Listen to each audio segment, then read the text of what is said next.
Big voice को जोड़ते हैं हमारे साथ डायमेंशंस कॉर्पोरेट फाइनेंस सर्विसेज के मैनेजिंग डायरेक्टर अजय श्रीवास्तव भी जुड़े हैं हमारे साथ। Ajay ji, good morning. Good morning बाजार अनुज। की लग रहा है सभी टेंशन खत्म हुई, एक एक करके वेल, सब नॉर्मल हो गया। वैसे भी हमारी बाजार काफ़ी रेजिलिएंट थे। आप देखें तो पिछले कुछ दिनों में टैरिफ जो लो थे 22-21,900, वहाँ से हम ऑलमोस्ट 24,600 पर अब आ चुके हैं। क्या मार्केट में और भी जगह है अभी वापस ऑल टाइम हाई तक जाने की? देखिए इस समय तो नहीं है, इस समय बिल्कुल भी नहीं हमारे हिसाब से तो। आज की जो मार्केट का उछाल है, it's a good relief rally जो हमको मिली अनुज जी।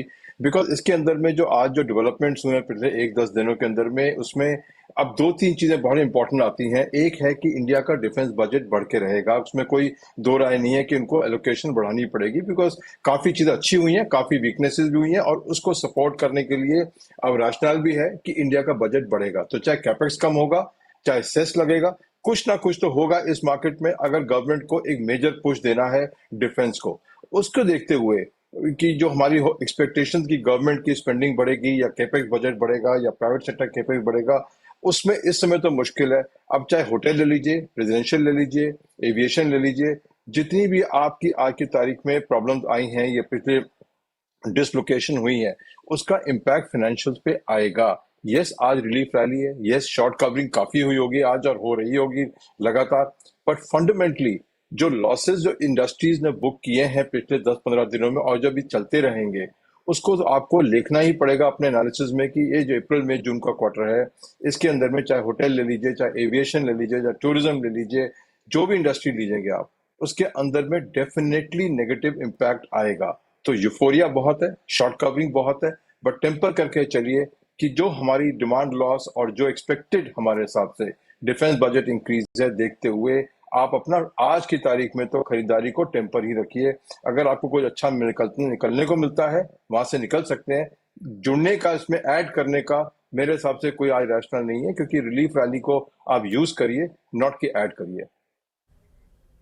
ओके, बिल्कुल। आपने अगर आप एक मत दिया तो उसकी इस वाकई महत्वपूर्ण बात आपने कही भी यहाँ पे अजय जी।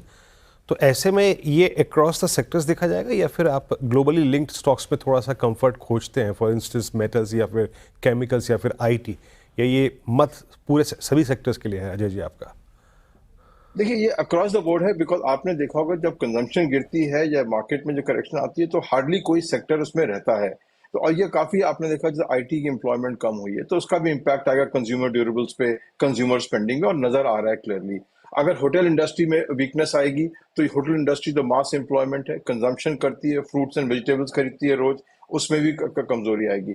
एविएशन इंडस्ट्री रुकती है, तो जो फ्लाइट खाली चली गई या फ्लाइट नहीं गई, उसका तो आपका रेंटल का, एयरपोर्ट का लॉस बुक होके रहेगा। तो इसको देखते हुए डिमांड की वीकनेस और जो स्ट्रेटेजिक इंपेरेटिव्स हैं इंडिया के, लोगों को उम्मीद है कि नॉर्मलसी ऐसी ओवरनाइट हो जाएगी, बट एक चीज है, थ्रेशोल्ड भी बढ़ गई है आपकी एस्केलेशन की। और हादसे होते रहते हैं इंटरनेशनली, ये किसी कंट्रोल में भी नहीं हो सकते हादसे। इंडिविजुअल भी कुछ रेकलेस एक्ट कर सकते हैं। उसको देखते हुए आज की तारीख में मैं कहूंगा अपने पोर्टफोलियो को थोड़ा सा रोबस्ट रखिए, थोड़ा सा कैश रखिए। और आपको इतनी अच्छी अपॉर्चुनिटी दी है मार्केट ने, इतना बढ़िया रिलीफ रैली दिया है कि कई जगह बड़े एक्सपेंसिव स्टॉक से आप निकल सकते थे, उसमें आप कम कर सकते हैं या एडजस्ट कर सकते हैं पोर्टफोलियो को। और आपने आज देखा ही है कि इंटरनेशनल डेवलपमेंट कैसे तेज चल रही है। चाइना से अगर डील होती है, तो इंडियन फार्मा इंडस्ट्री को भी फर्क पड़ेगा, और जो लोकल उनकी रेगुलेशन जो आने वाली है अनाउंसमेंट ट्रम्प की, उससे फर्क पड़ सकता है। और आपने देख लिया फार्मा का इम्पैक्ट क्या होगा। कोई भी रिडक्शन होगी इकोनॉमिक एक्टिविटी में, वो कंजम्पशन पे सीधा इम्पैक्ट करेगी Virendra ji. That is a fact, और वो लाइफ है। तो अप्रैल में जून प्रॉब्लम क्वार्टर बन गया अब। एक्चुअली फार्मा की आपने बात कर ही ली, तो इसको कैसे देखें, एज अपॉर्चुनिटी या थ्रेट? क्योंकि डोनाल्ड ट्रंप जी ने जो कहा है वो उन्होंने पेटेंटेड ड्रग्स के लिए कहा है। अब तक जेनेरिक पे कोई बात नहीं की है उन्होंने, लेकिन ऑब्वियसली आज मार्केट थोड़ा सा प्रेशर में है फार्मा स्टॉक्स में। देखिए, एक तो आपने आपने यू राइट, पेटेंटेड की बात करी है, बट जो फार्मा कंपनीज हैं यूएस के अंदर में या जो भी हैं, वो इतने आसानी से नहीं जाने देंगे अपने मार्जिन को, आर&डी कम हो जाएगी। और अगर पेटेंटेड के ऊपर में प्रॉब्लम आई है, तो फिर आर&डी एक्टिविटी भी कम होगी, और जो इंडिया को आउटसोर्सिंग है वो भी कम हो जाएगी। ये भी आप उसके डायरेक्ट इम्पैक्ट है। सबसे बड़ी बात है, अगर चाइना से डील हो गई, तो जो बायोसिक्योर एक्ट है अनुज जी, वो शायद डेफर्ड हो जाएगा हमेशा के लिए, और जो चाइना +1 की जो स्ट्रैटेजी थी हमारी, वो शायद थोड़ी दुविधा में पड़ जाएगी। बिकॉज दो चीजें हो रही हैं, एक तो काफी प्रोडक्शन यूएस जा रहा है और यूरोप जा रहा है वापस, दूसरा अगर चाइना से डील हो गई उनकी और बायोसिक्योर एक्ट पोस्टपोन हो गया, तो जो चाइना +1 स्ट्रैटेजी थी उसमें काफी डिले हो जाएगा। उसका इम्पैक्ट क्लियर देख रहे हैं आप उसके ऊपर में कि बेसिकली अनुज जी, इंडिया की इन्वेस्टर क्या कह रही है कि हमें डोमेस्टिक कंजम्पशन स्टोरी की तरफ जाना है। जहां जहां कंपनीज एक्सपोर्ट कर रही हैं वहां से हमें अपना पैसा निकाल के डोमेस्टिक स्टोरी पर डालना है, जहां पे हमें ग्रेटर कॉन्फिडेंस है। ब्रॉडली स्पीकिंग ये मार्केट की अब रुझान हो गई है कि एक्सपोर्ट ड्रिवन कंपनी बहुत वोलेटाइल एनवायरनमेंट में है, उनसे निकाल के आप डोमेस्टिक इंडस्ट्री में आ जाइए जहां पे कम वॉलेटिलिटी है। तो अजय जी, ये डोमेस्टिक का अगर आप नाम लिया तो मेरे जहन में एक स्पेस हो रहा था, that's real estate and real estate ancillary and to provide finance for that HFCs। ये 3 सीक्वेंस में आपको कुछ पसंद है क्या इस वक्त? रियल एस्टेट में बिल्कुल भी नहीं, मार्केट एकदम टॉप पे है, रियल एस्टेट प्राइसेस एकदम टॉप पे है, इसके ऊपर जाना बहुत ही मुश्किल है। बल्कि उसके ऊपर में अगर आप देखेंगे वीरेंद्र जी, चाहे गुड़गांव, बॉम्बे या बैंगलोर कहीं भी देख लेंगे, रीसेल मार्केट काफी आज की तारीख में बढ़ चुकी है और उसमें डिमांड कम होती जा रही है धीरे धीरे। तो आप देखेंगे अगले 1 साल के अंदर में रियल एस्टेट के अंदर में जो करेक्शन आएगा या स्टेबलाइज हो जाएंगी प्राइस, दो में से एक चीज होगी। तो अब इसके ऊपर बढ़ना बहुत मुश्किल है। तीसरी बात, जब इकोनॉमिक एक्टिविटी इतनी वोलेटाइल होती है तो लोगों की कंपल्शन है जो खरीदने की और लोन लेने की, वो भी कम हो जाएगी।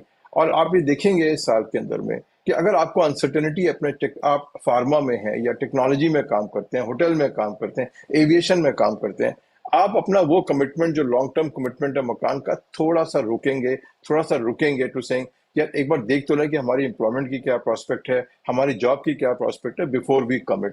तो आई थिंक रियल एस्टेट हमारे हिसाब से हैज सीन द पीक। अब उसके ऊपर में और पीक आना बहुत मुश्किल है इस बाजार के अंदर माहौल में।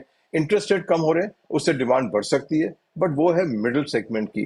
जो लग्जरी सेगमेंट जो बढ़ते जा रहा था, वो आई थिंक अब वो थोड़ा सा रुकेगा। और ये भी समझ लीजिए वेल्थ इम्पैक्ट भी आ रहा है मार्केट में। जो हमने करोड़ों रुपए के प्रॉफिट पे लोग बैठे थे, उनके लिए खर्चना बड़ा आसान था कि आपने खरीद दिया लाख रुपया, 5 लाख रुपया रोज का, 10 लाख रुपया प्रॉपर्टी खरीद ली।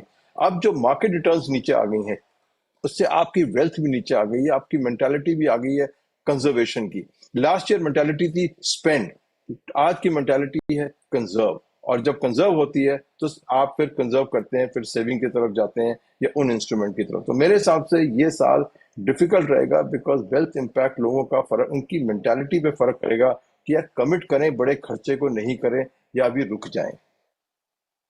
बिल्कुल सही बात कही आपने अजय जी, और थोड़ा ज़रूरत भी थी, थोड़ा सा एक ऐसी एक चेतावनी तो मैं नहीं कहूँगा, लेकिन थोड़ा सा एक कंट्रोल भी किया जाए इस मतलब पूरी तेज़ी के माहौल में। तो थैंक यू सो मच आज हमारे साथ जुड़ने के लिए और इन सब टॉपिक्स पर बात करने के लिए। चलिए एक काम